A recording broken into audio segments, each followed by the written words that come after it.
On s'intéresse aujourd'hui à l'exercice 4 de l'Anti-Guyane, Bac S, sujet bac, juin 2019. Donc on commence par une partie A avec un exercice classique de probabilité avec un arbre de probabilité. Donc on sait qu'il y a des personnes qui ont regardé le match, 56%. Donc on a une probabilité de 0,56 ici ou de 0,44 en bas pour ceux qui n'ont pas regardé le match. On sait qu'un quart des téléspectateurs qui ont regardé le match vont regarder l'émission. Un quart ici, donc 3/4, 0,75. On ne connaît pas les personnes qui n'ont pas regardé les matchs mais qui vont regarder l'émission. On l'appelle donc cette probabilité par l'inconnu x. On aura donc x ici, 1 moins x ici. Et on sait qu'il y a 16,2% des téléspectateurs qui ont regardé l'émission, c'est-à-dire P de E égale 0,162. Donc on a commencé par construire un arbre pondéré de la situation. On vous demande après de calculer la probabilité de l'événement 1 inter E. Donc si je suis le chemin, ça fait P de M fois P de E sachant M. Ce qui va donner 0,56 fois 0,25. Donc 0,56 fois 0,25, 0,14. Ensuite, on vous demande de vérifier que P de E s'écrit avec une expression en fonction de x. Qu'est-ce que c'est que P de E si on utilise la partition de l'univers? Donc P de E, ce n'est rien d'autre que P de M inter E plus P de M bar inter E. Alors ce n'est pas la partition de l'univers, c'est la partition de l'événement E. Donc M inter E et M bar inter E. Là, j'utilise exactement la même chose que ce que j'ai utilisé dans la question d'avant. On va donc trouver directement donc 0,14 pour la première probabilité. Et pour la deuxième, ça va nous donner 0,44 fois x. On tombe bien sur le résultat qu'on vous a donné. Or, il ne faut pas oublier que P de E, on vous l'avait donné, c'était égal à 0,162, qui va donc être égal à 0,14 plus 0,44x. Là, j'ai juste à résoudre cette équation. Je vais donc avoir que 0,162 moins 0,14 divisé par 0,44 égale x, ce qui me donne pour x, donc 0,162 moins 0,14 divisé par 0,44, la valeur 0,05. La question d'après va découler de cette valeur. On vous demande, le téléspectateur n'a pas regardé l'émission, donc on a sachant E bar. Donc probabilité, sachant E bar. Et on vous demande quelle est la probabilité qu'il ait regardé le match. Donc P de M sachant E bar. Là, on utilise la formule des probabilités conditionnelles. P de M inter E bar sur P de E bar. Or, P de M inter E bar, ça fait 0,56 fois 0,75. Donc ça fait P de M fois P de E bar sachant M. Et P de E bar, ce n'était rien d'autre que 1 moins P de E. 1 moins P de E.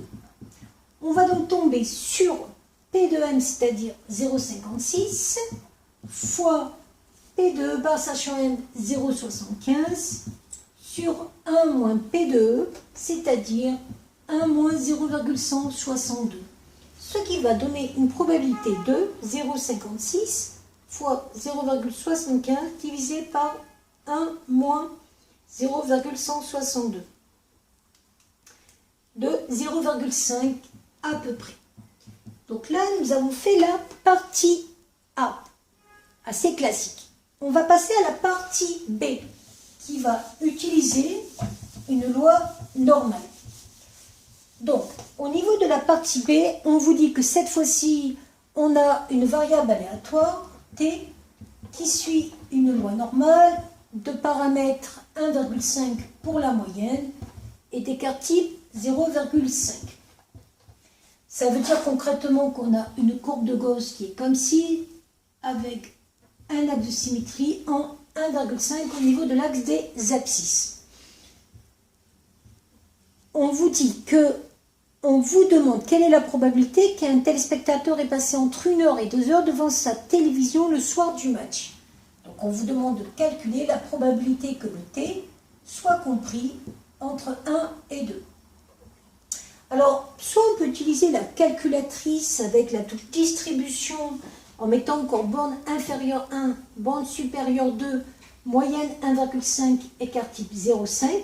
Soit on peut utiliser le résultat du cours qui vous dit que ici, on a 1 et on a 2.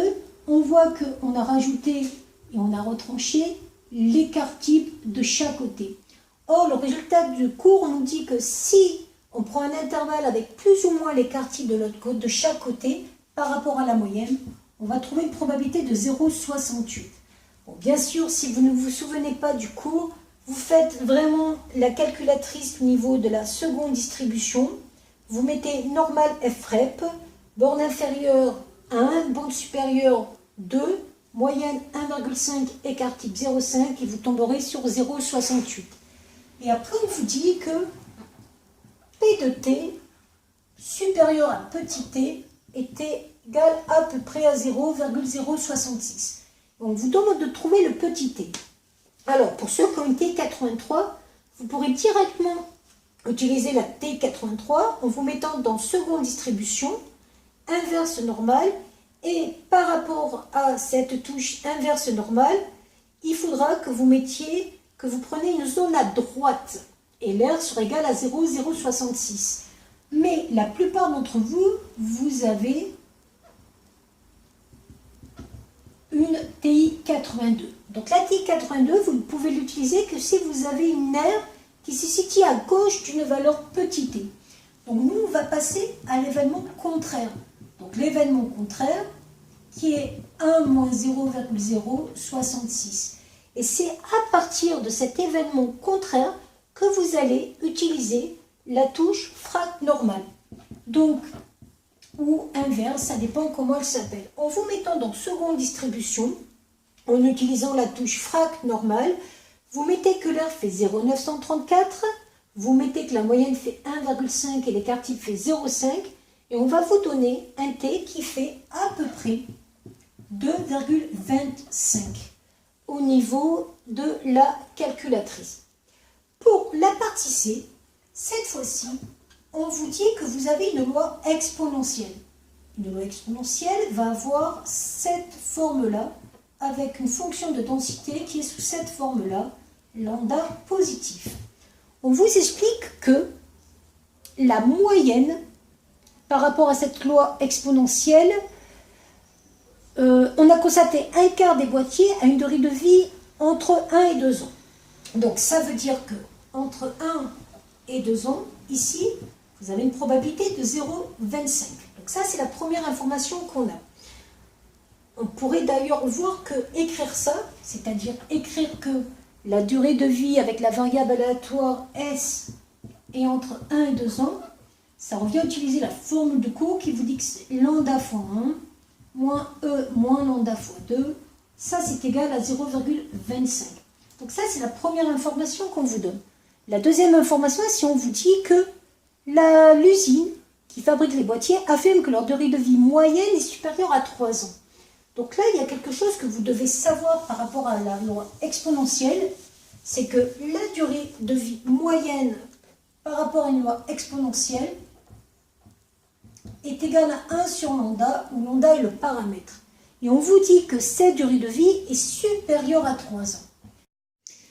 Alors là, on est dans la suite de l'exercice de probabilité. Donc je vous rappelle ce qu'on doit avoir. On doit avoir que E moins lambda moins E moins 2 lambda est égal à 0,25. Et on doit avoir que la valeur moyenne 1 sur lambda est supérieure ou égale à 3. C'est-à-dire lambda inférieur ou égal à 1 tiers. Alors c'est pas un exercice assez usuel. Donc j'ai trouvé une méthode qui est peut-être pas la plus rapide, mais elle semble marcher.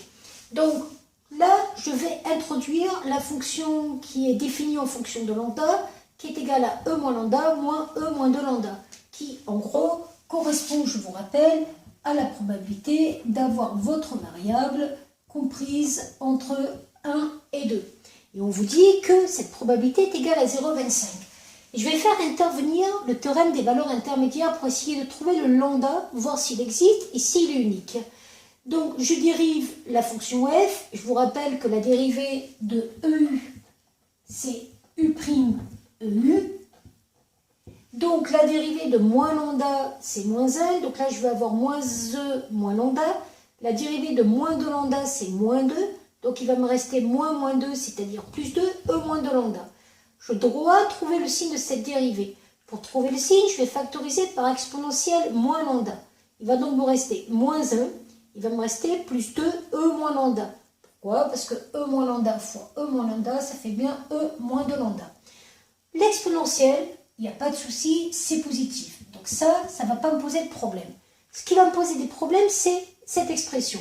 Je ne sais pas quel est son signe. Donc je vais essayer de résoudre l'équation. Moins 1 plus 2 exponentielle moins lambda supérieur ou égal à 0. Je vais d'abord passer le moins 1 à droite. Ça devient 1. Puis je divise par 2. Ça ne change rien si ce n'est que ça devient 1 demi. J'ai une valeur avec une exponentielle et des valeurs positives. Je vais faire agir le ln de chaque côté. Le ln avec l'exponentielle va avoir un effet qui s'annule. Il va me rester moins lambda. Puis il va me rester ln de n demi. Mais il ne faut pas oublier que ln de n demi, c'est ln de 1 moins ln de 2. Donc, ça fait moins ln de 2. Je passe à l'opposé, donc je change le sens, lambda inférieur ou égal à ln de demi. Ça veut dire que dès que lambda est inférieur à ln de 2, en étant positif, à ce moment-là, cette expression devient positive. Et avec l'exponentielle qui était positive, la dérivée sera positive. Et donc, de l'autre côté, ça sera négatif. J'ai donc une fonction qui va être strictement croissante et strictement décroissante. J'ai calculé les images. Image de 0, ça fait bien 0. En plus, l'infini, ça va tendre vers 0 ici. Vers 0 ici, ça va faire 0. Et j'ai un maximum en ln de 2 que je calcule. Donc, comment je le calcule? E à la puissance moins ln de 2. Je n'oublie pas la propriété que c'est ln de 1 demi. Pareil, moins 2 ln de 2. Ça va faire ln de 1 moins ln de 2 au carré, donc ln de 1 sur 2 au carré. Propriété des fonctions exponentielles n quand elles se suivent, leurs effets s'annulent. Il reste 1 demi moins 1 quart, c'est-à-dire 1 quart. Et je remarque que je tombe sur pile la probabilité que je veux au niveau de mes hypothèses. Or, le théorème des valeurs intermédiaires va me dire que sur l'intervalle 0 plus l'infini, on n'a donc qu'une seule valeur qui permet d'avoir 0,25 au niveau de la fonction f, donc au niveau de la probabilité. Cette valeur, c'est ln de 2 pour le paramètre lambda. Il me reste juste après à vérifier que 1 sur lambda est bien supérieur ou égal à 3. Et là, je me rends compte que 1 sur lambda, ça fait 1 sur ln de 2. Et quand je calcule 1 sur ln de 2, que je vais vérifier, ça fait 1,44 qui n'est pas supérieur à 3. Donc ça, c'est faux. Donc on ne peut pas supposer que l'affirmation est vraie. Et on peut même prouver que ce n'est pas possible. Voilà.